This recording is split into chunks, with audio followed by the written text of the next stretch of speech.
Non, je te dis, personne n'a été capable de me sortir la moindre preuve qu'on soit en démocratie. Mais une démocratie, c'est pas Mimimati non plus, t'es censé pouvoir la retrouver quand même. Oui, voilà, normalement oui. Mais là, gros, il y a tellement rien, il y a tellement pas de preuves que ça existe, même Dieu, il est jaloux. Oui, calme-toi quand même, t'as cru que t'étais qui, toi?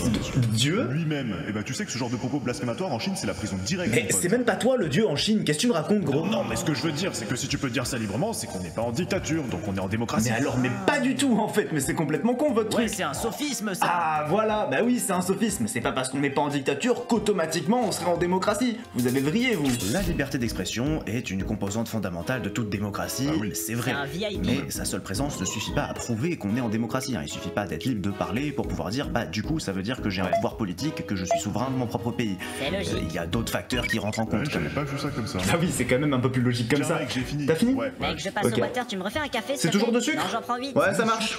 Mais donc, ça veut dire qu'avec tout ça, on n'a jamais été en démocratie en Ah France. putain, c'est vrai. Si, plus ou moins, mais c'est juste que ça a pas duré très longtemps quoi. Mais qu'est-ce qui s'est passé? Tiens, ton café. Ah, merci beaucoup. Bah il s'est passé que la démocratie s'est faite assassiner. Comment ça, mais raconte. Allez, raconte. D'accord, si vous y tenez. Ah, trop bien. Tout commence le 28 septembre 1958.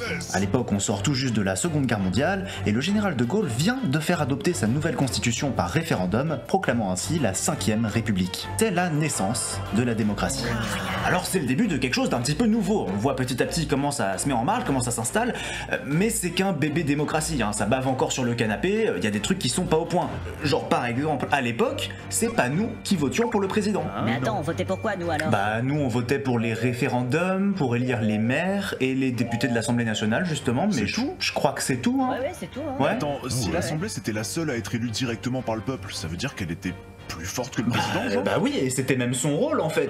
En tant que seule représentante directe du peuple dans la politique du pays, elle avait le pouvoir et du coup le devoir d'agir en tant que garde-fou par rapport au président. Ah mais c'est Ah trop ouais, bien. c'est grave une bonne idée. Alors oui, dans la théorie, trop bien. Après, dans la pratique, ça a vite posé problème, hein, parce Ah que bon, pourquoi imagine, t'es genre le général de Gaulle, hein, le vainqueur de la Seconde Guerre mondiale, hein, qui a repris la France, voilà, le président et tout. Tu veux faire un truc, et là t'as l'Assemblée nationale qui arrive et qui te fait non, en fait, pas du tout, gros. Bah, C'est chiant. ah oui, mais c'est la démocratie. Ah, c'est Oui, vrai, c'est vrai. mais lui non, Comment ça, De Gaulle non. Bah, il a pas trop kiffé en fait le délire de démocratie, tout ça. Voilà. Donc qu'est-ce qu'il a fait une fois au pouvoir? Bah finalement, il a fait un petit peu tout ce qu'il voulait. Et genre l'Assemblée, elle a rien fait. Ah bah si, évidemment que l'Assemblée essayait de s'opposer, mais le problème c'est qu'il avait toujours un coup d'avance sur elle, puisque bah en fait il a rédigé la constitution du pays, et dans la constitution il y a plein de petits outils cachés qui permettent de contourner le pouvoir de l'Assemblée Ah ouais, nationale. genre les référendums. Petit référendum J'adore les référendums. Petit référendum, Petit hein référendum. Un référendum. Petit référendum, Un petit référendum, référendum. bonjour. Petit référendum. Petit référendum. Bon alors je vous surprends pas trop en vous disant qu'après tout ça l'Assemblée elle tire un peu la gueule. Mais Hein. c'est pas l'Assemblée qui élit le président. Ah bah si, justement, la prochaine élection arrive à grands pas et justement ça commence à chauffer. Donc De Gaulle il commence à réfléchir un petit peu tout ça, il cogite, jusqu'à trouver une idée de génie. Laissez-moi vous présenter le grand coup de pute. Puisque les gens qui ont le pouvoir de voter pour lui ne veulent plus de lui, eh bien il va donner ce pouvoir à des gens qui veulent encore de Mais lui. c'est un coup de pute. Et donc le 28 octobre 1962, le mec demande tranquillement aux Français si ça leur dirait pas dorénavant d'élire eux-mêmes leur président. Alors c'est un énorme scandale politique à l'époque, hein, mais évidemment le peuple vote et ça passe. Ce qui est quand même un peu marrant dans cette histoire, c'est que paradoxalement, bah, c'est finalement avec ce référendum, hein, l'outil démocratique par excellence, qu'il va poignarder la démocratie. Mais comment ça? Bah désormais le président est élu par le peuple, Oui. donc comme l'Assemblée nationale. Ouais, jusque-là, oui. Bah donc si le président se retrouve au même niveau que l'Assemblée nationale, Il peut plus faire son rôle de garde-fou. voilà. Mais du coup, il y a pas de séparation des pouvoirs. Ah bah s'il en reste une, elle est bien cachée, hein, parce que bah effectivement depuis plus personne peut tester le président français, hein, voilà. Et puis on en a parlé dans le dernier vote, mais le système électoral qu'il a choisi ne permet d'élire des candidats qu'à la minorité des Mais votants. attends, si le peuple peut plus faire entendre la voix de sa majorité, il y a plus de souveraineté. Voilà, du coup. donc le mec déjà il prend l'Assemblée en traite pour pouvoir rester sur le trône, mais en plus il en profite pour suriner tranquillement les organes vitaux de la démocratie au passage, parce que pourquoi pas, Il a pas hein. le droit de Voilà, faire ça. si, c'est le président, il fait ce qu'il Ouais, veut. et donc bah voilà, c'est ce jour-là que la démocratie est morte, mais moi j'aimerais bien vous intéresser à ce qui s'est passé après. Parce que si aujourd'hui il y a encore des gens pour croire en cette démocratie alors qu'elle est morte depuis longtemps, c'est bien qu'à un moment, quelqu'un nous l'a dit ou enseigné. Mais pourquoi est-ce qu'on nous enseigne ça si historiquement, factuellement et sémantiquement, c'est complètement incorrect? C'est vrai ça, pourquoi? Eh bien figure-toi qu'il y a plein d'avantages à ce qu'un peuple s'imagine au pouvoir, genre par exemple on peut lui faire porter la responsabilité de la situation actuelle. Ouais, genre l'écologie, c'est de notre faute. Par exemple. Et oui, si on est en démocratie, ça veut dire que toi t'es souverain, toi t'es souverain, toi t'es souverain, moi je suis souverain, voilà. Et en tant que souverain, bah ça, forcément on est quand même un minimum responsable de l'état de notre pays, parce qu'en tant que souverain, faut quand même s'en occuper. Ah oui, et Hein, du coup, c'est à nous de nous retrousser les manches pour gérer gérer le problème. Et voilà. Mais tu viens pas de dire qu'on n'était pas souverain? Ah bah non, on n'est pas souverain, ça c'est Du sûr. coup, c'est pas de notre faute. Non, c'est pas de notre faute, mais c'est un des avantages à ce qu'on s'imagine être souverain. Parce qu'on considère alors qu'on a choisi collectivement ce qui est en train de nous arriver. Donc bah, forcément, on se met plus à chercher vraiment c'est la faute à qui, on se contente de faire les efforts qu'on nous impose. C'est la faute à qui, du Eh coup? bien, c'est la faute à qui? Vous jouez pour une bière gratuite? Top, c'est parti. À elle toute seule, ma classe sociale détruit plus l'environnement en une semaine que la population entière française en un an. Je suis... Premier ministre. Oui aussi, mais c'était pas exactement le terme recherché, c'est dommage. Allez, top. Deuxième indice, ma classe sociale détient à peu près 50% du patrimoine français dans son ensemble, plus de 90% des grands médias. Elle dispose aussi d'avantages fiscaux considérables et de traitements de faveur en justice. Je suis... Donc, Elon Musk. Et non, toujours pas, c'est dommage. Allez, c'est parti pour le troisième et dernier indice. Top, c'est parti. Ma classe sociale pratique aussi le séparatisme, c'est-à-dire qu'on vit entre nous, dans nos quartiers, avec nos propres écoles, nos propres boutiques, nos propres pharmacies, nos propres styles vestimentaires et même un langage propre à notre culture. Et puis, on n'aime pas trop se mélanger avec le reste de la plèbe. Vous savez, ces voleurs paresseux qu'on appelle... Et c'est gagné! Tiens, bien mérité celle-là. Évidemment que c'est les bourgeois, et puis même historiquement, ça a toujours été comme ça. Avec d'un côté les nobles, l'aristocratie, tout ça, qui sont en haut de la société et qui profitent de tout ce qu'elle a de meilleur à offrir, tandis que de l'autre côté, il y a ceux qui font tourner la dite société. Bon alors, c'est bien beau tout ça, mais en quoi ça fait que ce serait de leur faute, la situation actuelle? C'est vrai, ça. Eh bien, commençons par rappeler quelque chose de tout simple. L'argent, tu peux pas le multiplier. Je sais, ça semble un petit peu logique, mais Ça, oui. suis-moi, tu vas voir, si l'argent est chez un tel, alors il n'est pas chez toi. Pas avoir deux fois le même billet. Jusque-là. Donc, qu'est-ce qui se passe lorsqu'une petite partie de la population amasse des quantités phénoménales d'argent? Ah bah c'est le ruissellement, ça, ils ont trop d'argent et ça ruisselle Non, sur ça, la c'est- société. non, ça marche pas. Non, il y a bon juste plus d'argent pour les autres. Ah, merde. C'est une question de mathématiques. Donc en fait, il faudrait qu'ils arrêtent de se gaver. Bah surtout. oui, du coup. Mais tu penses que ça va arriver un jour, ça? Et pour ça, il faudra bien choisir pour qui on va voter à la prochaine élection présidentielle. Ah bah oui. Parce qu'il y a un truc qu'il faut bien intégrer avec ces gens-là, c'est que tu peux aller les voir et leur expliquer, les gars, demain vous continuez vos bêtises, il n'y a plus assez d'oxygène pour tout le monde. Ils vont se mettre en groupe comme ça, ils vont discuter avec leurs petites cravates, parce qu'ils ont tous des petites cravates là-bas, puis ils vont revenir te voir avec un papier, puis tu vas lire, plan d'urgence, tarification et abonnement mensuel pour l'air respiré au volume. Et tu vois dans ses yeux brillants la fierté de l'enfant qui est persuadé d'avoir trouvé une bonne idée.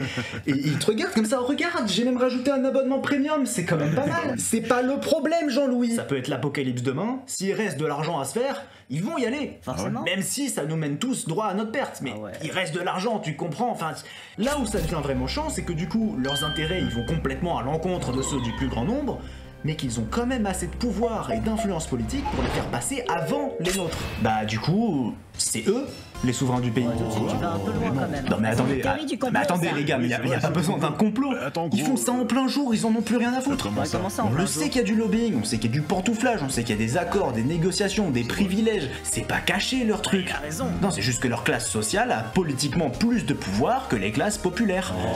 C'est un fait, c'est juste de la sémantique. Par définition, la souveraineté, c'est le pouvoir qui l'emporte sur les autres. Il y a encore pas si longtemps, là, il y avait un homme d'affaires américain qui disait « Il y a une lutte des classes, bien sûr, mais c'est ma classe, celle des riches, qui fait la guerre. » Et nous gagnons. Et ça fait chier, mais il a raison le bougre. Parce qu'ils ont quand même fait très fort. Je veux dire, ils ont quand même réussi à nous faire oublier qu'on était en train de se battre en plein milieu de la bagarre. Bah ouais, c'est chaud. C'est-à-dire qu'ils sont encore en train de nous mettre des droites, de nous faire les poches, mais nous, avec le temps, on a fini par trouver ça normal. Et c'est en partie ça que je voulais amener avec ce sujet, c'est qu'il faut se réapproprier la sémantique. Parce que c'est en la modifiant qu'ils ont réussi ce tour de force. En remplaçant peu à peu des mots négatifs par des mots plus positifs, ils aiguillent la pensée dans leur sens. On est quand même capable de réfléchir, ça va. Ah bah ça dépend en gros. Imagine une news du genre 3 jeunes exploités décèdent de faim sur leur poste de travail. Et je te demande, c'est la faute à qui ce qui s'est passé?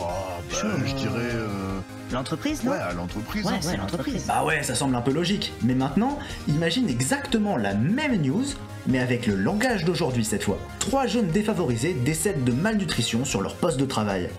Et je te demande, c'est la faute à qui? Ok, je dirais que c'est la faute encore de... De l'entreprise, non? Attends, je sais pas, c'est bizarre. Ouais. Ça a moins d'impact, pas vrai? Ah oui, bah c'est oui, parce ça, que là, ouais. ils sont plus exploités, ils ont juste...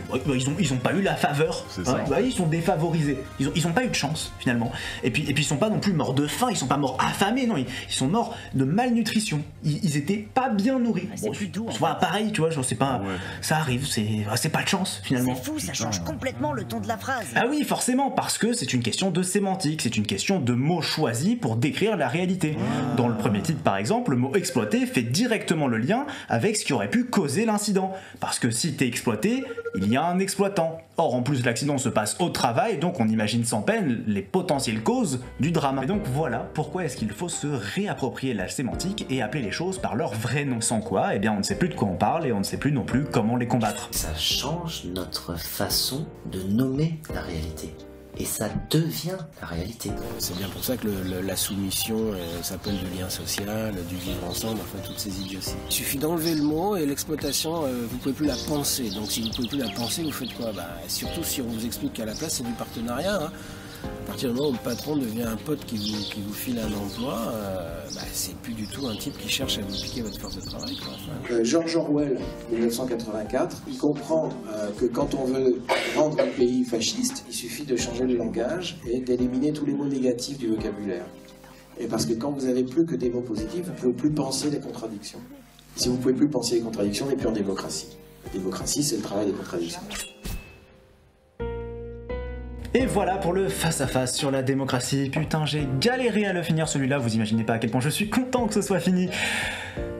Mais je tiens quand même à m'excuser vite fait parce que y a une promesse non tenue dans cet épisode, c'est que quand même, volte-face, le principe c'est un échange. Hein. Exceptionnellement, promesse non tenue dans cet épisode, ce sera pas le cas par la suite, il y avait deux raisons. La première raison est tout bonnement artistique, c'est que volte-face n'est pas censé être un concept uniquement porté sur la politique.